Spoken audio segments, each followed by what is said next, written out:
दोस्तों, भाइयों और बहनों, कोई भी आंदोलन जब होता है तो ये देखा जाता है इस आंदोलन में भाग लेने वाले लोग कितने सिंसियर हैं, इस आंदोलन की लीडरशिप कितनी सिंसियर है। इस बात का प्रमाण मैं आपको दो देता हूं। शायद बहुत से साथियों को ये नहीं पता होगा कि जो लड़ाई हम लड़ रहे हैं, EPS 95 की लड़ाई लड़ रहे हैं, आपको शायद बहुत सारे साथियों को पता भी हो, बहुतों को नहीं पता होगा कि अशोक रावत जी उससे प्रभावित नहीं है।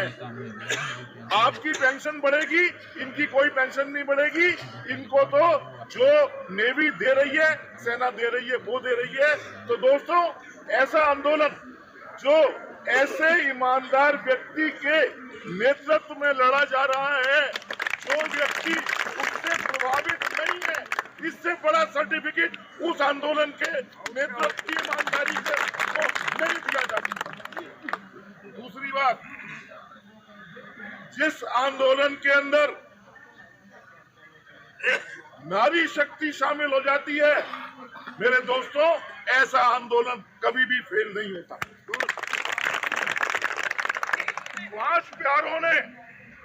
पांच प्यारों ने सिख धर्म की स्थापना की थी, 5 प्यारों ने। और आज मैं समझता हूं सिख धर्म से पवित्र, सिख धर्म से अच्छा शायद ही कोई दूसरा धर्म हो। मैं किसी की आलोचना नहीं कर रहा, लेकिन मैं कहता हूं अगर वीरता में किसी का नाम लिया जाता है तो सिख का नाम लिया जाता है। ये 5 प्यारों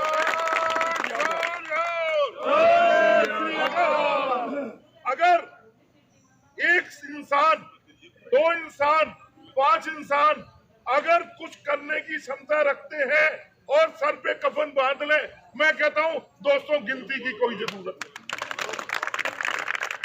झांसी की रानी ने इस आजादी के आंदोलन को, हमने तो नहीं देखी झांसी की रानी, लेकिन हमने किताबों में पढ़ा। झांसी की रानी ने इस स्वतंत्रता के आंदोलन को, जिसमें करोड़ों लोगों को निजात दिलानी थी गुलामी से, मेरे दोस्तों, एक झांसी की रानी ने उस स्वतंत्रता आंदोलन के अंदर पूरी जान फूंक करके उसको नई दिशा दी थी। और मेरे दोस्तों, यहाँ तो कितनी झांसी की रानी बैठी हुई है, कितनी झांसी की रानी बैठी हुई है। अगर इन झांसी की रानियों ने ये ठान लिया है तो मेरे दोस्तों, सफलता आपके कदम चूमेगी, उसको कोई नहीं रोक सकता। हमारे को आज जलालत की जिंदगी बिताने के लिए मजबूर किया जा रहा है। 1000 पेंशन सरकार ने घोषणा कर दी, लेकिन बहुत सारे साथी हैं उनको 1000 पेंशन भी नहीं मिलती। मैं कहता हूं हम ये मान लेते हैं सबको 1000 गारंटीड है।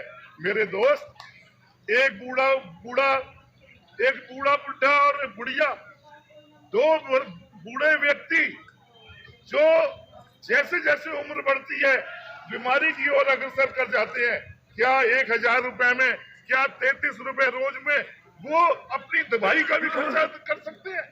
क्या अपनी दूध का खर्चा कर सकते हैं? क्या अपनी रोटी का खर्चा कर सकते हैं? क्या 3 टाइम की चाय पी सकते हैं? मेरे दोस्तों, अगर ऐसी जलालत की जिंदगी जीनी है तो ये आत्माहुति की जो बात है ये बिल्कुल सत्य है। हमारे को ऐसी जलालत की जिंदगी जीने से बेहतर है इस नाकाम सरकार के आगे हमारे को ये बताना है कि हम मरने के लिए तैयार हैं, हम जान देने के लिए तैयार हैं। मेरे दोस्त, एग्जेम्प्टेड नॉन एग्जेम्प्टेड के इशू को गवर्नमेंट जान करके 31/5 की एडवाइजरी जारी करके कंफ्यूज करने की कोशिश कर रही है। दोस्तों, ये गवर्नमेंट की चाल है। गवर्नमेंट हमारे को बेवकूफ बना रही है, कुछ लोगों को बेवकूफ बना रही है। कुछ लोगों को गवर्नमेंट ने खरीद कर कोर्ट केस फाइल करके इस मामले को उलझाने की कोशिश की जा रही है।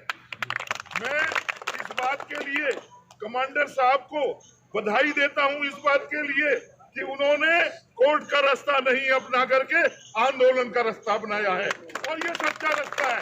कोर्ट का रास्ता वो रास्ता है जिसके अंदर सरकार हमारे कोर्ट केस की आड़ लेकर के मामले को लटका सकती है, लेकिन आंदोलन को नहीं लटका सकती। आज आपको मैं एक एक साथी को मैं सलाम करता हूं। मैं बल्कि शर्मिंदा हूं इस बात से कि दिल्ली के अंदर दिल्ली वाले बहुत नखरीले हैं और दिल्ली वाले आंदोलन के अंदर हिस्सा कम लेते हैं। मैं दिल्लीस्ट हूँ पक्का प्योर, उसके बावजूद मैं इस बात को एडमिट करता हूँ। लेकिन आपको एक बात का आश्वासन देता हूँ, आज मेरे बहुत सारे साथी हमारी फूड कॉर्पोरेशन ऑफ इंडिया के जिससे मैं बिलोंग करता हूँ, मेरे को यहाँ मिले हैं। पंजाब तक से हमारे जतिंदर वीर सिंह जी और अन्य साथी आए हैं। मैं आपको आश्वासन देता हूँ, आगे से आपको इतनी बड़ी संख्या में आने की जरूरत नहीं है। दिल्ली वाले इसका कोटा पूरा करने का पूरा प्रयास करेंगे। और मेरे दोस्तों, ये लड़ाई बिल्कुल आर पार की लड़ाई है। मैं कमांडर साहब से कहता हूँ, इनको समय सीमा दे करके और आगे के प्रोग्राम बनाएं। जरूरत पड़ेगी प्राइम मिनिस्टर ऑफिस जाएंगे, प्राइम मिनिस्टर के आगे हाथ उठा करेंगे, उसको बतलाएंगे प्राइम मिनिस्टर को दुकान में तेल डाल करके बैठा हुआ है या 80 साल का बुढ़ा 85 साल का अपंग यहाँ बैठ करके अपनी राह देख रहा है, मेरी पेंशन बढ़ा दो, मेरे को 7,500 रुपया पेंशन दे दो। तो दोस्तों, ये लड़ाई कंक्लूड नहीं हुई है, ये लड़ाई आगे जारी रहेगी, जिसका ऐलान हमारे कमांडर साहब करेंगे। मैं फिर से आपका शुक्रिया अदा करता हूँ यहाँ आने के लिए और आप सबको सलाम करता हूँ। अपनी बात को समाप्त करता हूँ। Thank you very much. Exempted non exempted के इशू को गवर्नमेंट जान करके 31/5 की एडवाइजरी जारी करके कंफ्यूज करने की कोशिश कर रही है। दोस्तों, ये गवर्नमेंट की चाल है। गवर्नमेंट हमारे को बेवकूफ बना रही है। कुछ लोगों को गवर्नमेंट ने खरीद कर कोर्ट केस फाइल करके इस मामले को उलझाने की कोशिश की जा रही है। मैं इस बात के लिए कमांडर साहब को बधाई देता हूं, इस बात के लिए कि उन्होंने कोर्ट का रास्ता नहीं अपना करके आंदोलन का रास्ता अपनाया है, और ये सच्चा रास्ता है।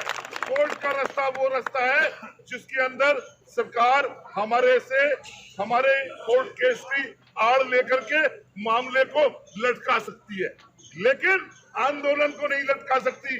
आज आपको मैं एक एक साथी को मैं सलाम करता हूं। मैं बल्कि शर्मिंदा हूं इस बात से कि दिल्ली के अंदर दिल्ली वाले बहुत नखरीले हैं और दिल्ली वाले आंदोलन के अंदर हिस्सा कम लेते हैं।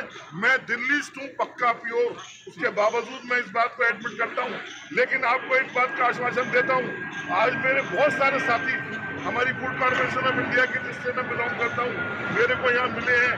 पंजाब तक से हमारे जतिंदर वीर सिंह जी और अन्य साथी आए हैं।